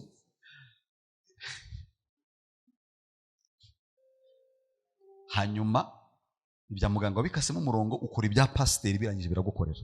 Et parfois tu dis je vais pas faire ce que le docteur dit mais je vais faire ce que le pasteur me dit et ça marche. Uyu mukobwa mwiza igifu cye cyarinda kumirwa. Et cette grâce avait des maux d'estomac pour un longtemps. Iyo cyazamukaga yahitaga aba rouge. Murabona ko yari inzobe cyane. Yahitaga aba rouge. Comme elle est teint de clair de peau, quand elle avait le maux d'estomac, elle était rouge, elle devenait rouge. Akorere yaraza kungana mwira urabona navuga iminsi 7 wayishobora cyane arambya papa ni bose unyereze mu minsi 7 sec dry ayijyamo yavuye mari muzima neza kuva icyo gihe ntarongera gutaka igifu. Elle a dit, elle est venue me voir et elle m'a demandé de quoi faire. Je lui ai dit, est-ce que tu peux faire 7 jours? Elle a dit non, je peux le faire 7 jours de jeûne sec et elle est est guéri. erega bamwe hari n'abicwa n'amafiyeri. Parce qu'il y a des personnes qui veulent pas, ils veulent leur dignité plus que d'autres choses. Kandi hari abantu babikunda. Et il y a des personnes qui aiment leur dignité. Njyewe pastor buriya ntinya kunanuka cyane. None se ko wananuka utaniyirije ko warwara ukananuka. So niba utinya kunanuka, I'm sorry, kandi ntago ndi kuri affaire yo kukunanura, je naguhaga umuti gusa tu. Et donc, il y a des personnes qui disent, non, moi, je veux pas être mince et tout, mais tu peux être émincé en ayant la maladie et tout. Donc, moi, je veux pas que tu sois mince, mais je veux que tu aies une solution à ton problème. Ibyo wanga hari abantu babishaka.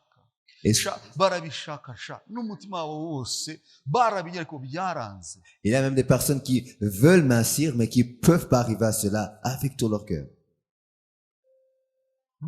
Imana imufashije akangana nawe yayiha igitambo gikomeye cyane ariko byaranze kubera ko. S'il y a des personnes qui peuvent me donner un sacrifice à Dieu, il leur ferait. Alléluia. Amen.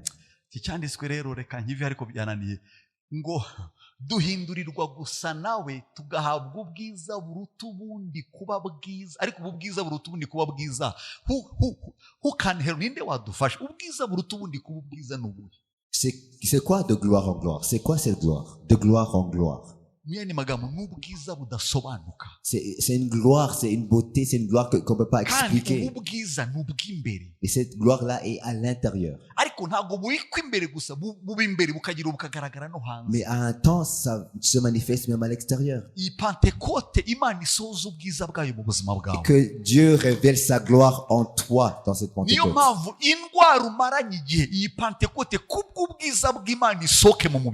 Et que toute maladie que tu as en toi dans cette Pentecôte soit guérie par la gloire de Dieu. Ndavuze ngo iyi Pentekote ubwiza buruta ubundi bwiza bwirukana indwara yose mu mubiri wawe mu izina rya Yesu Kristo. Et que tu vas de gloire en gloire dans cette Pentecôte et que toute maladie dans ton corps soit guérie. Umva kandi ngo ubwo bwiza ni nk'umwami w'ikira. Et cette gloire, c'est comme par le Seigneur, l'Esprit. Nabami simpatinda n'umusore witwa Elisa Sebujeriya yaramubwiye ngo Uwiteka arantumye none sigara hano, undi ati sinsigara, inshuro enye sinsigara, namubwira ngo okay noneho nsaba icyo ushaka. Elisa aramubwira wa mugabo, ndashaka umwuka wawe inshuro ebyiri, double of your spirit. Et donc ici on voit Élisée qui était derrière Élie et à 4 reprises il a dit OK, qu'est-ce que tu veux pas aller de moi? Et Élisée a dit je veux une double portion de ton esprit. Parce que Élisée avait des yeux qui pouvaient voir. Je veux ton esprit mais dans une double portion. Je veux une double portion de ton esprit. Et Élie a répondu, tu demandes une chose difficile. Les choses spirituelles viennent de l'esprit, c'est difficile. Les choses de l'esprit, c'est difficile. Qu'est-ce que je veux dire par cela? Parce que c'est une très grande valeur, c'est pas quelque chose que tu peux ramasser où tu veux. Ça demande le désir. Tu dois le rechercher. Avoir la révérence et de savoir la valeur de ces choses-là. C'est difficile à acquérir, mais c'est important. Comme tu peux pas ramasser l'or où tu veux, tu vas rechercher l'or dans la profondeur. Mais quand tu as l'or et que tu as purifié, pour que on a, c'est très cher. Parce que c'est cher de l'avoir.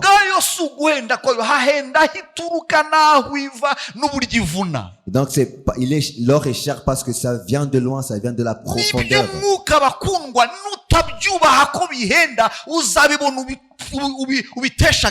Et comme les choses de l'esprit c'est cher et d'une très grande valeur, si tu le recherches pas, tu l'auras et tu n'auras pas cette révérence et ce respect. Et de plus que tu as la révérence et que tu entres dans et tu restes, ça donne une gloire, ça mène avec une gloire, avec un parfum, avec un parfum de bonne odeur. winjira ahantu abantu bagahita bagubwa neza Et quand tu rentres dans une place, il y a des personnes qui sont ku à kazi l'aise. iyo udahari isisiteme ziranga Quand tu n'es pas au travail, il y a des systèmes qui sont iyo uhari ibintu byose bigenda mais quand neza tu es là, le système est net. iyo uri mu rugo abantu baratekana Quand tu es dans ta famille, iyo il y a la uhavuye paix. ibintu birahungabana Quand tu es là, pas kubera là, iki utwara ubwiza bw'imana parce que tu as la gloire de Dieu, tu portes la gloire de Dieu avec toi. unsabye ikiruhije Tu me demandes une chose difficile, ndetse cyane même très. icyakora Mais numbona si tu me vois, nkigukurwaho pendant que je serai enlevé d'avec toi, birakubera bityo cela t'arrivera ainsi. ariko nutambona Sinon, kuko ibyo usabye biragoye peti parce que ce que tu demandes, c'est difficile. wowe uratinyutse umwuka wari undiho urashaka dabo Et tu veux non seulement mon esprit, mais une double portion. peti ntabwo ari ikiganza gutya gusa ngo akira C'est pas juste te donner la main et dire reçois. Hein. ni ukuri pasta ndamika ibiganza umpa umwuka wawe dabo ararararara Il y a des personnes qui disent non, pasteur, mets tes mains et donne-moi une double portion de ton esprit. imyaka mbikoreye mbivunikiye wowe gusa ikiganza ubitware ariko utesha agaciro ibintu ariko Et donc toutes les années que j'ai à passer à bâtir cela, tu veux juste des mains et tu reçois.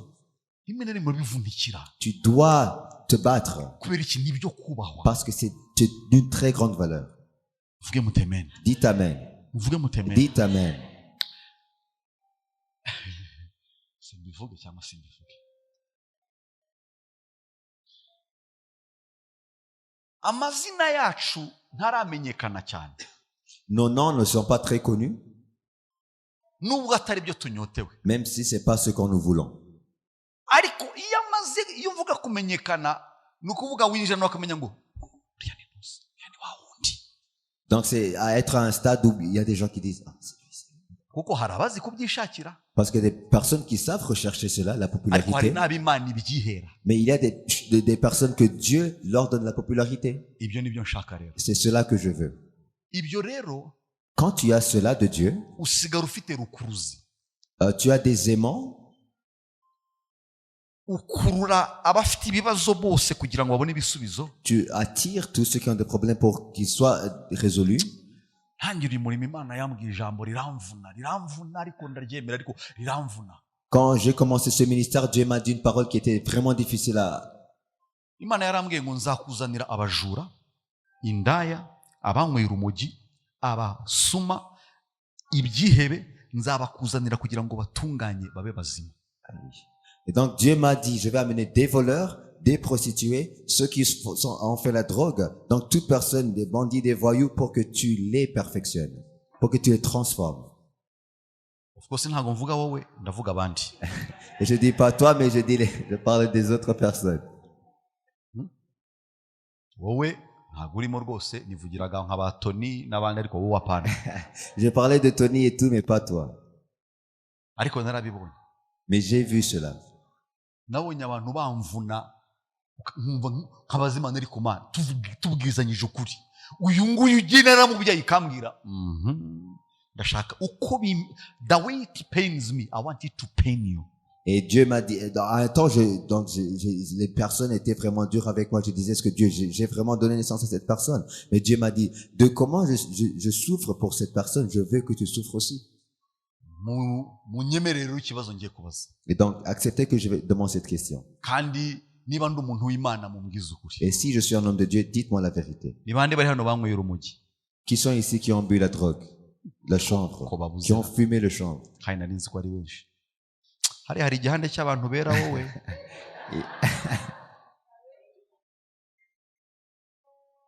Eliya nta rumogi wanyoye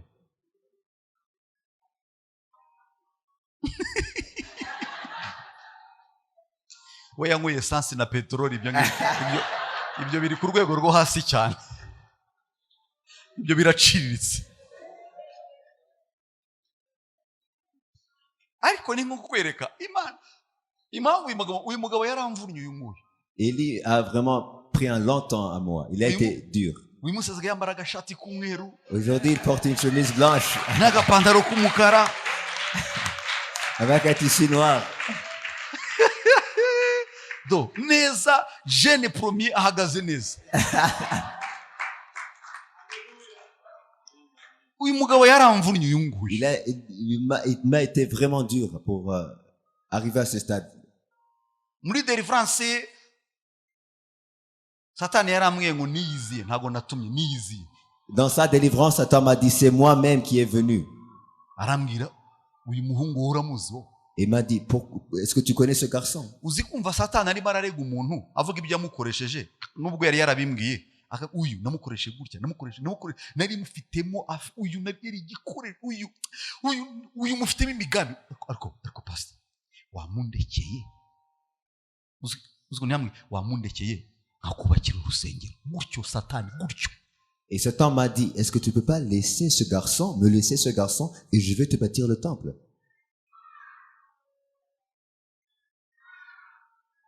Abonye mwangiye maza nteza akavuyo. Et après, j'ai renié et l'a mis en chaos. Uyu munsi n'umusore mwiza. Aujourd'hui, il est un bon homme. Bamwogosha agapenke keza. Avant, il mettait une coiffure. Ariko mwakome Imana amashyi mwabana. Rendez gloire à Dieu.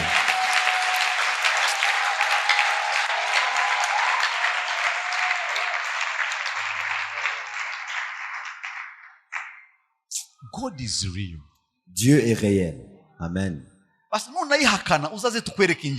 Même si tu veux, tu renies cela, viens, on va te montrer des témoignages. Dieu est tangible et réel. Pourquoi est-ce que je parle de donner des exemples? Parce que KBC, on entre dans une phase de gloire. On entre dans une phase de gloire. Et ce qui va vous surprendre, c'est ceci.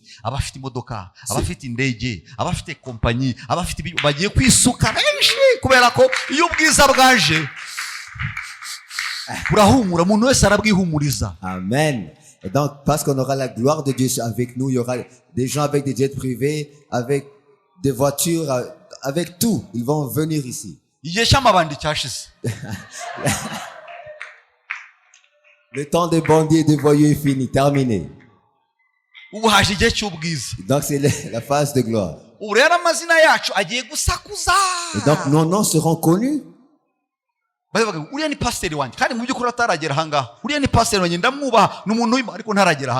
personnes qui vont... Amen. Et donc quand il y aura des personnes qui vont dire non, ça c'est mon pasteur, mais il n'est pas même dans l'église, mais c'est le temps de gloire. C'est comme cela que quand la gloire vient, quand tu travailles pour un long temps,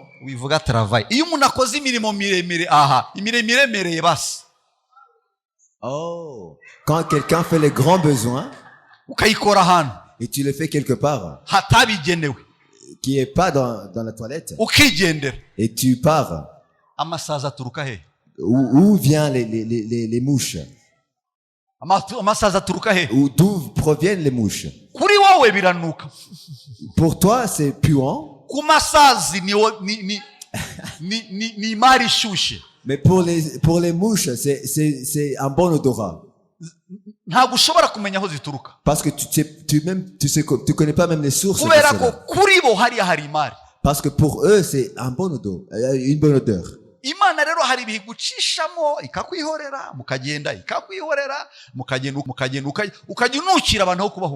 Et parfois même Dieu te fait passer par des moments et tu es puant pour les personnes, mais c'est pour un temps.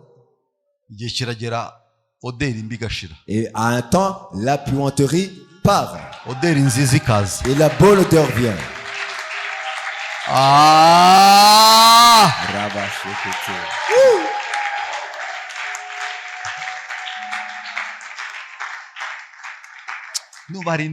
Ni mwiza yangiriye neza mutima wa himbazi yo mana ni mwiza yangiriye neza mutima wanje himbazi yo mana ni